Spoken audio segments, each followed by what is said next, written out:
Everyone, welcome back to channel guys. High five. सो आज के वीडियो में हम बात करेंगे कि आप कॉलेज में रह के भी और कैसे कोडिंग सीख सकते हो। ठीक है, फॉर बिगिनर्स, एब्सोल्यूट बिगिनर्स। अगर आप कोडिंग एंथुसियास्ट हो, टेक एंथुसियास्ट हो, प्रोग्रामिंग लैंग्वेज अच्छी लगती है, कंप्यूटर साइंस पढ़ना अच्छा लगता है, तो फिर आप कॉलेज में रह के या फिर अपने स्कूल में रह के आप कैसे कोडिंग सीख सकते हो। कोडिंग फ्री में कौन से अच्छे रिसोर्सेज होते हैं, कहाँ से सीखना है, किस रिसोर्सेज को फॉलो करना है ताकि मैं कोडिंग में एकदम परफेक्ट हो सकूं।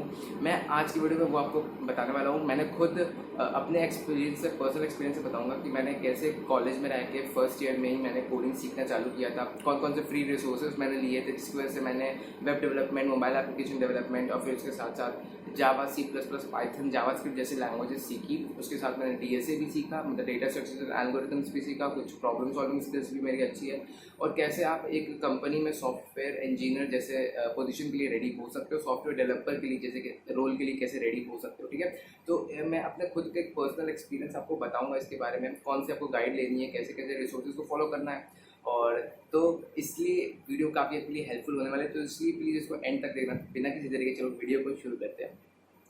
दोस्तों, अगर आपको कोडिंग सीखना है, कोडिंग या प्रोग्रामिंग सीखना है या फिर डेवलपमेंट जैसे फील्ड में जाना है, ठीक है, तो उसके लिए आपको बेसिक्स से स्टार्ट करना पड़ेगा। सबसे पहले आपका बेसिक्स क्लियर होना चाहिए। ठीक है, तो जब मैंने कोडिंग स्टार्ट की थी तो फिर सबसे पहले मेरा एक था कि एक डिज़ायर था कुछ सीखने का। ठीक है, फर्स्ट ऑफ ऑल आपका एक डिज़ायर होना चाहिए। मैं अपने से रिलेट करता हूँ। मेरा डिज़ायर था कि मुझे एक वेबसाइट बनानी है, एक मोबाइल एप्लीकेशन बनाना है। ठीक है, तो मुझे सीखना था कि वेबसाइट कैसे बनाया जाता है ताकि मैं वेबसाइट्स बनाऊँ अपने खुद के लिए और दूसरों के लिए वेबसाइट बनाऊँ। एक फ्रीलांसिंग जर्नी स्टार्ट कर सकता था उससे, और मैंने कुछ स्टार्ट भी की थी फ्रीलांसिंग जर्नी। ठीक है, तो मैं एक चाहता था, एक विश थी, एक डिज़ायर था, अंदर से एक जुनून था कि मेरे को वेबसाइट बनानी है, मोबाइल ऐप्स बनाना है, या फिर मेरे को प्रॉब्लम सॉल्विंग करनी है। माइक्रोसॉफ्ट, अमेजोन और गूगल जैसी बड़ी कंपनीज के लिए कुछ सॉफ्टवेयर इंजीनियर जैसा अपने आप को देखना है, तो इसके लिए मैंने गूगल पे सर्च करना चालू किया। ठीक है, कि कैसे वेबसाइट बनाते हैं, कैसे मोबाइल ऐप बनाते हैं, डेवलपमेंट फील्ड में क्या कैसे जाते हैं, और उसके अलावा सॉफ्टवेयर इंजीनियर कैसे बनना है, उसमें कौन सी प्रॉब्लम सॉल्विंग और लॉजिकल बिल्डिंग की स्किल्स होनी चाहिए जो मुझे सीखनी है।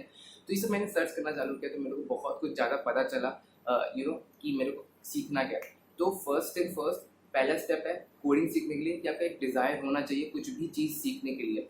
अब कोडिंग के लिए नए नए टेक्नोलॉजीज, नए नए फ्रेमवर्क्स आते रहते हैं। ठीक है, महीनों में, सालों में आते रहते हैं, तो फिर आपके ऊपर ये इंडस्ट्री रेडी होना पड़ेगा। ठीक है, अपडेट होना पड़ेगा, नए नए फ्रेमवर्क, नए नए कोडिंग लैंग्वेजेस आपको सीखने के लिए अंदर डिज़ायर होना चाहिए। ठीक है, आपका इच्छा होनी चाहिए कि मेरे को कुछ भी सीखना है और मैं सीखने को तैयार हूँ। ठीक है, तो ये फर्स्ट स्टेप था, बेसिक स्टेप।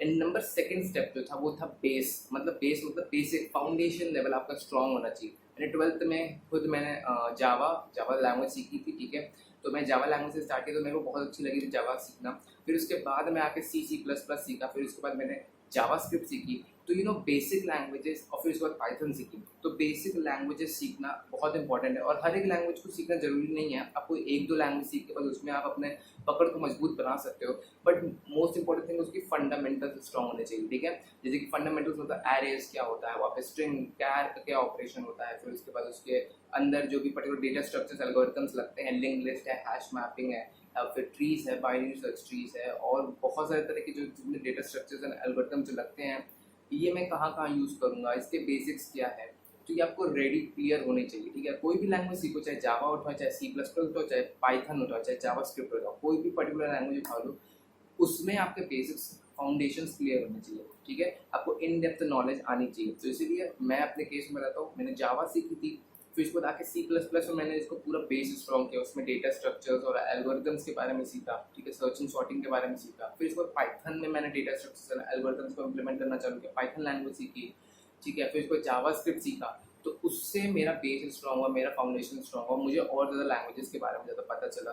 ठीक है, करना कैसे है। फिर उसके बाद मैं गूगल में जहाँ भी सर्च करता था, मैं हमेशा सर्च करता था गूगल पे कि इसको प्रॉब्लम को कैसे सॉल्व करना है, तो इसलिए मेरा बेस और स्ट्रॉन्ग होता गया। मैं कहीं कहीं रिसोर्सेज और ब्लॉग्स पढ़ता रहता था, तो जिसकी वजह से मेरा और ज़्यादा फाउंडेशन स्ट्रॉन्ग होता गया सारी लैंग्वेजेस का।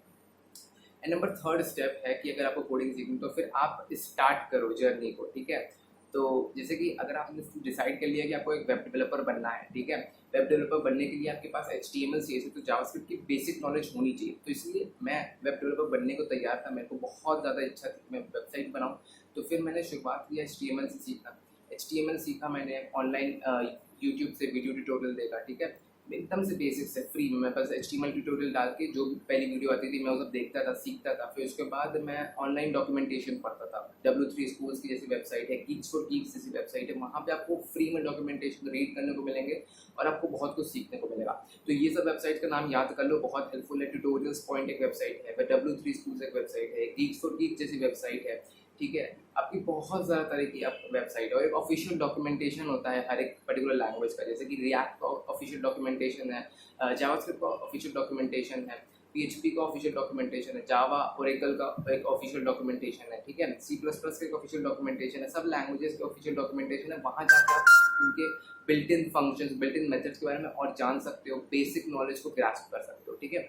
तो यूट्यूब वीडियोस फ्री में सीख रहा था मैं, HTML सीखा, CSS सीखा, जावास्क्रिप्ट सीखा। फिर उसके बाद मैं डॉक्यूमेंटेशन से सीखता था, ऑनलाइन डॉक्यूमेंटेशन, जैसे कि अगर मैं बताऊँ उनकी खुद की पर्सनल वेबसाइट्स, ऑफिशियल वेबसाइट्स में जाके सीखता था, जावास्क्रिप्ट की वेबसाइट में जाके उनके फंक्शंस, उनके एरे फॉर लूप्स के बारे में सीखता था, ठीक है, उससे नॉलेज मिलती थी। फिर उसके बाद मैं W3 स्कूल्स और Geeks for Geeks वेबसाइट्स में जाके कोई पर्टिकुलर क्वेश्चंस को सॉल्व करता था, वहाँ से नॉलेज मिलती थी मुझे, वहाँ से और कुछ सीखने को मिलता था। तो ऐसे ही फ्री रिसोर्सेज, यही सब फ्री रिसोर्सेज हैं जिसकी वजह से मैं सीखना चालू किया और मैं वेब डेवलपर बनना चालू किया, ठीक है। तो उसके बाद जब मैंने HTML से जावास्क्रिप्ट सीख ली तो मैं फुल स्टैक वेब डेवलपर बनने के लिए मैंने मर्न स्टैक सीखा। मर्न स्टैक होता है मतलब MongoDB, express, react and Node.js. तो ये मैंने सीखा, ठीक है। ये भी एकदम से फ्री में यूट्यूब वीडियोस देख के मैंने सीखा, डॉक्यूमेंटेशन पढ़ के सीखा, डॉक्स पढ़े। और फिर उसके बाद नंबर 4 स्टेप आता है कोडिंग। कोडिंग अच्छे पर्टिकुलर कोडर बनने के लिए आपको प्रोजेक्ट्स बनाने आना चाहिए, ठीक है।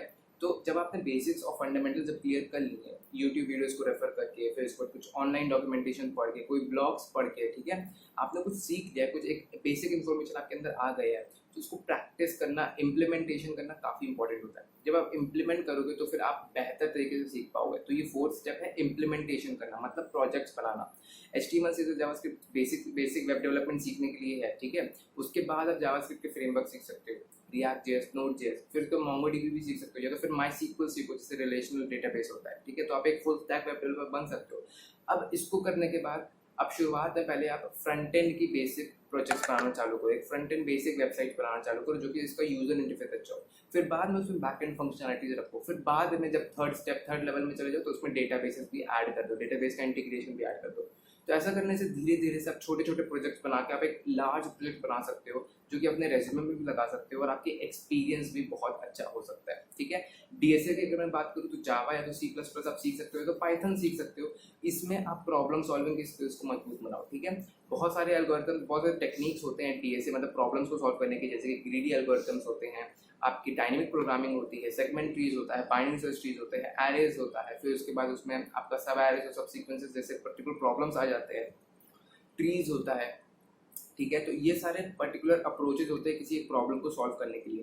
तो ये भी आप सीख सकते हो। ऑनलाइन वेबसाइट जैसे कि लीड कोड है ऐसी वेबसाइट, हैकर रैंक है, हैकर अर्थ है, कोड शेफ्स है, फिर कोड फोर्सेस है, बहुत सारी वेबसाइट है जहाँ पे आप कोडिंग कॉम्पिटिशन्स ले सकते हो, वहाँ पे प्रॉब्लम सॉल्व कर सकते हो और अपनी प्रॉब्लम सॉल्विंग स्किल्स को बहुत मजबूत कर सकते हो। ईदर इन जावास्क्रिप्ट, C++ और पाइथन, डजंट मैटर, आप कोई भी एक लैंग्वेज में सीख के आप प्रॉब्लम सॉल्विंग की स्किल्स को मजबूत कर रहे हो, साथ ही में अपने डेवलपमेंट, वेब डेवलपमेंट है तो मोबाइल ऐप डेवलपमेंट है उसको भी आप मजबूत कर रहे हो। तो इस तरह करके फ्री रिसोर्सेज से करके आप सीख के प्रोजेक्ट बना के और प्रैक्टिस करके आप अपने कोडिंग स्किल्स को, प्रोग्रामिंग स्किल्स को और एनहांस करोगे और उसको एफिशिएंट बनाओगे। तो ऐसा ही मैंने भी कुछ किया था जिसकी वजह से कुछ कोडिंग स्किल्स मेरी मजबूत हुई है। मैं नहीं कह रहा कि बहुत अच्छी स्किल्स है, बट हाँ थोड़ी सी इंप्रूव हुई है पहले से। तो इसी मेथड को फॉलो कर सकते हो, 4 रूल को फॉलो कर सकते हो। सबसे पहले आपका डिज़ायर होना चाहिए, ठीक है, कोई भी कोडिंग लैंग्वेज सीखने का और नए नए लैंग्वेजेस सीखने का एक डिज़ायर होना चाहिए। सेकेंडली आपको बेसिक्स, फंडामेंटल्स स्ट्रॉन्ग होने चाहिए। नंबर 3 है कि आपको फ्री रिसोर्सेज, अगर आपको पेड कोर्स लेने हैं तो बहुत अच्छी बात है, वो आप ले सकते हो, बट मैं आपको रिकमेंड करूँगा इनिशियली फ्री रिसोर्सेज से अपने बेस को स्ट्रॉन्ग करो।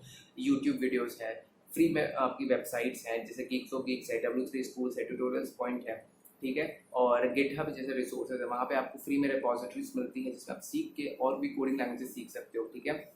और number 4 is implementation and making project. इस तरह कर करके आप आगे डेवऑप्स में जा सकते हो, फिर उसमें क्यूबरनीट्स और फिर उसके बाद आप डॉकर जैसी लैंग्वेजेस को सीख सकते हो, फ्रेमवर्क्स को सीख सकते हो, या फिर आप आगे और जाके आप कुछ नई टेक्नोलॉजी सीख सकते हो, जैसे कि इंटरनेट ऑफ थिंग्स हो गई, AWS हो गई, क्लाउड कंप्यूटिंग हो गई, डेटा साइंटिस्ट बनना है अगर आपको, मशीन लर्निंग, AI सीखना है, तो इसी तरह करके आप और आगे सीख सकते हो।